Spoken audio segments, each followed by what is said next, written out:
안녕하세요. 테크세미나 핵심 알기 주는 세미나 고성 PD입니다. 요즘 쿠버네티스와 같은 오픈소스 클라우드 네이티브 환경이 확산되면서 IT 관련 직무는 어떻게 변할지 글로벌 리딩 IT 전문 기업들인 누타닉스, 레드햇, EDB의 엔지니어들과 함께 얘기를 나눠보았습니다. 자, 요즘 보면 이제 클라우드 네이티브, 오픈소스, 데브옵스, 또 AI, 이렇게 자동화, 이렇게 되면 몇십 년 전만 해도 IT 조직을 보면 이제 IT 운영, IT 기획, IT 개발 이렇게 나눠졌잖아요, 물론. 근데 이런 조직이 하면 직군이랄까, 직무, 이런 것들이 앞으로는 어떻게 변할 것 같아요? 어느 정도 통합은 불가피할 거라고 생각은 듭니다. 일단 클라우드만 보더라도 이제 클라우드 안에서 일반 VM 운영 환경도 있고, 그래서 OS도 자동으로 배포해주고, 네트워크라던가 보안 정책도 같이 할 수 있잖아요. 이런 것들을 각각의 하나의 플랫폼 안에서 각각 서로 다른 이제 담당자가 있다기보다는 이제는 좀 어느 정도 좀 넓은 기술 테두리 안에서 이제 좀 하나의 단일된 팀에서 이제 좀 그런 합쳐지지 않을까. 예. 그래서 요새 플랫폼 엔지니어란 말도 나오잖아요. 네, 맞습니다. 그게 그런 관점일 수도 있겠네요. 맞습니다. 송명은 어떻게 생각하세요? 그 시스템 엔지니어 있잖아요. 시스템 엔지니어의 미래는 어떨 것 같아요? 시스템 엔지니어 미래. 앞으로 시스템 엔지니어가 사실 과거에는 어느 특정, 예를 들면, 그 네이밍 하신 것처럼 시스템에 특정된 엔지니어가 시스템 엔지니어라고 할 수는 있지만, 이후에는 정말 스펙트럼이 더 넓어지지 않을까 싶어요. 어떻게 보면 이제 시스템 엔지니어라는 게, 클라우드 환경에서부터 레거시 환경까지 다 아우르는 담당을 하는 엔지니어. 어떻게 인프라 엔지니어? 어떻게 보면 시스템이 인프라 관점으로 시스템이 인프라 관점에 봤을 때는요. 예, 근데 그게 인프라 관점일 수도 있고, 혹은 다른 관점이 될 수도 있겠지만, 점점 넓어지지 않을까 싶습니다. 에메롭스 그 전문기업 대표하고 토크 나오는데 이분이 그러는 거예요. 이게 챗GPT 이런 게 세상이 되면 될수록 이제 시스템 엔지니어가 굉장히 앞으로 유망해질 거라고. 왜냐면 그런 것도 다 엔지니어링 해야 돼, 우리가 해야 되는 거니까. 그런 관점에서 그런 말씀 하시더라고요. 네네. DBA라는 직군도 되게 오래된 직군이잖아요, 그죠? 네. DBA는 앞으로 어떻게 변할 것 같습니까? DBA는 일단은 DBA 쪽으로 이제 먼저 질문 주셨으니까 DBA 쪽으로 먼저 말씀드리면 사실 그런 고민들이 벌써 한 7, 8년 전부터도 있었거든요. 그래서 오라클에서도 이제 오토노머스 데이터베이스라고 해서 그렇죠. 운영 자동화라든가 이런 부분 얘기들도 나오고, DBA라는 업무롤 자체는 사실은 데이터베이스 어드민의 약자인데 미국에서는 모든 일들을 다 하는 걸 DBA 역할이거든요. 모델링도 하고 튜닝도 하고 어드민도 하고. 아시. 예, 근데 국내에서는 사실은 그게 어느 정도 분업화가 돼 있었거든요. 튜닝도 하고, 튜닝 따로 있고, 어드민 따로 있고, 그 다음에 이렇게 서포트 엔지니어 따로 있고. 그리고 이제 최근에 이제 클라우드로 넘어오면서 아무래도 이제 그런 배포라든가 설치 부분이라든가 이런 부분은 자동화해서 넘어가는 부분들이 많이 있으시다 보니까 사실은 그래서 최근에는 그런 DB 쪽 관련해서 교육 과정들도 많이 예전보다는 많이 줄어들고 이런 부분들도 있긴 하거든요.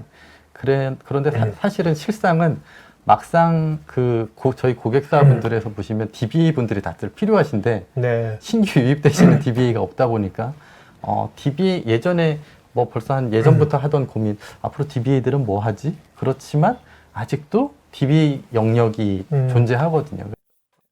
지금부터는 애자일한 IT 인프라 구현을 위해서 누타닉스, 레드햇, EDB는 어떠한 가치를 제공하는지를 각각 한 가지 사례를 중심으로 살펴보겠습니다.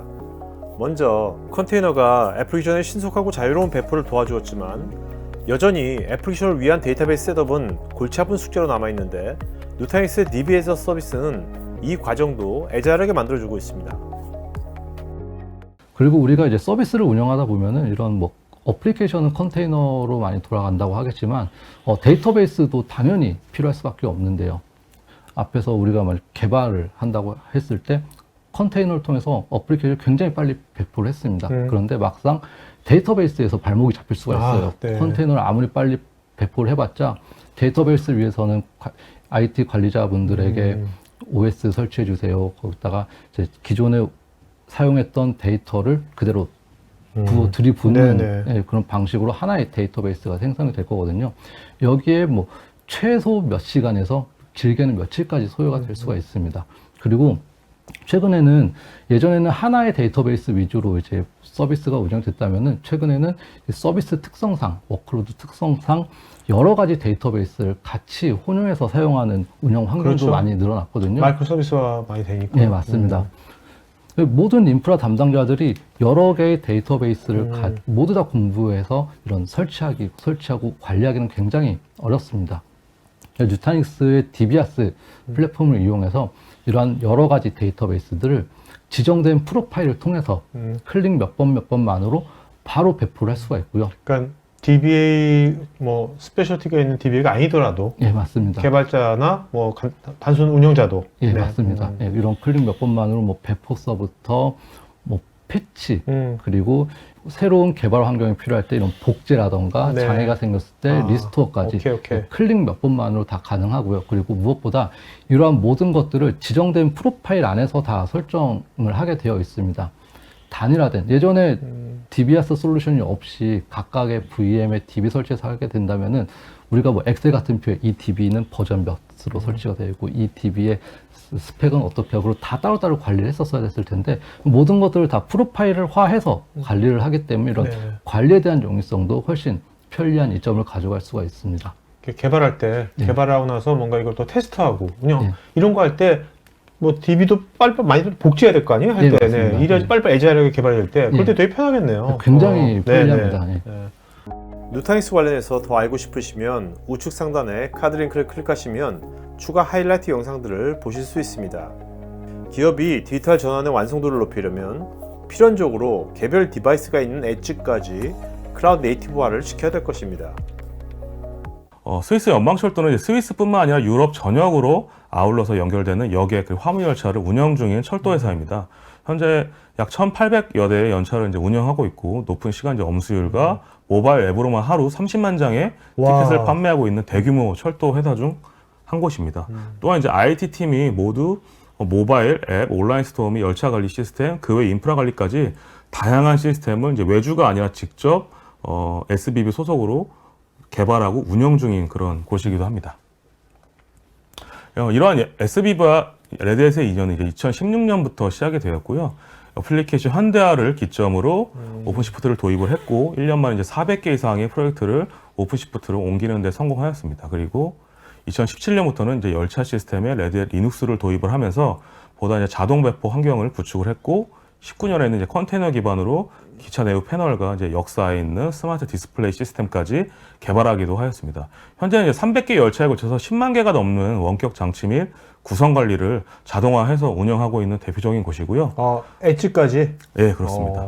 참고로 이제 오늘 웨비나에서도 제가 소개를 해드렸던 오픈시프트, 앤서블 제품 이외에도 레드햇 리눅스, 방금 이제 피디님이 말씀 주신 디바이스 엣지 등과 같은 이러한 제품들도 적극적으로 도입을 해서 안정적으로 현재까지 운영 중인 대표적인 디바이스 사례이기도 엣지는 합니다. 어떤 겁니까? 디바이스 엣지는?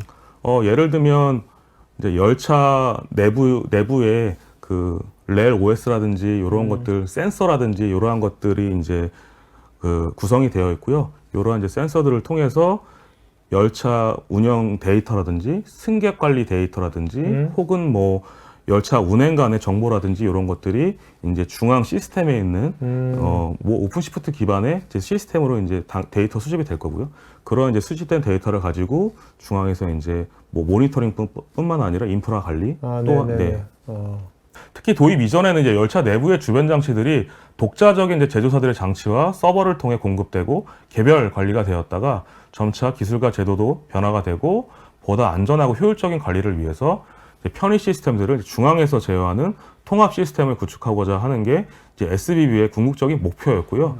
그러니까 정말 이 레드햇이 오픈시프트 플랫폼이 됐네요. 플랫폼. 레드햇 관련해서 더 알고 싶으시면 우측 상단에 카드 링크를 클릭하시면 추가 하이라이트 영상들을 보실 수 있습니다. 요즘 가장 핫한 쿠버네티스와 AI 관련 소프트웨어들은 거의 대부분이 오픈소스이므로 기존 레거시에서 어떻게 스마트하게 오픈소스 플랫폼으로 전환하느냐를 기업들은 고민하고 있습니다. 교보문고가 오픈소스인 PostgreSQL의 기업용 버전인 EDB를 어떻게 활용하였는지를 살펴보겠습니다. 김사님은 실제로 이제 EDB 뭐 네. 레퍼런스 중에서 네. 이 양사하고 네. 뭐 같이 뭐 그런 뭐 사례가 있나요 그런 게?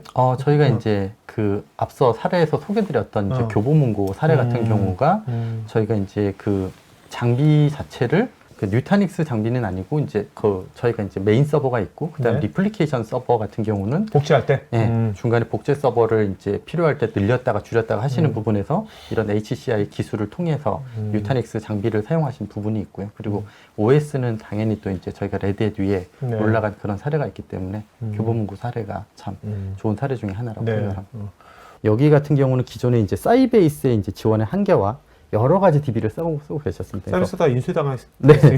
네, 그러다 보니까 사이베이스와 그다음에 오라클, SQL 서버, MySQL 여러 개의 DB를 사용하고 계셨는데 차세대를 하시면서 EDB를 표준 DB로 선정을 하셔서 지금 여러분들 잘 쓰고 계신 인터넷 서점 서비스가 그 저희 EDB로 구축돼서 네. 운영이 되고 있습니다. 현재 국내에서 EDB로 구축된 사례 중에서 가장 큰 시스템이고요. 그래서 지금 현재 96화가 되고 있고 메모리는 2TB를 쓰고 있는 뭐 조그마한 시스템이 아니라 아주 큰 시스템에서 마스터 리플리카 구성으로 해서 읽기 부하를 분산시켜서 사용하고 있는 그런 사례도 그렇죠. 있습니다. 여기는 뭐 교보문고 사이트는 조회가 엄청날 테니까. 네, 그죠? 그렇습니다. 그래서 뭐 중간에 어떤 뭐 BTS가 음반을 낸다든가 그렇죠? 이런 거를 했었을 네네. 때도 네. 온라인에서 구매를 하실 때 필요하면 저희가 리플리카를 추가를 해서 서비스에 이상 없이 지원을 하고 있습니다. 여기는 아까 사이버스뿐만 아니라 오라클, 뭐 MySQL에서 그 네. MS SQL 해가지고 이기종 DB도 다 그러면 다 마이션 한 겁니까? 네, 마이그레이션 한 겁니다.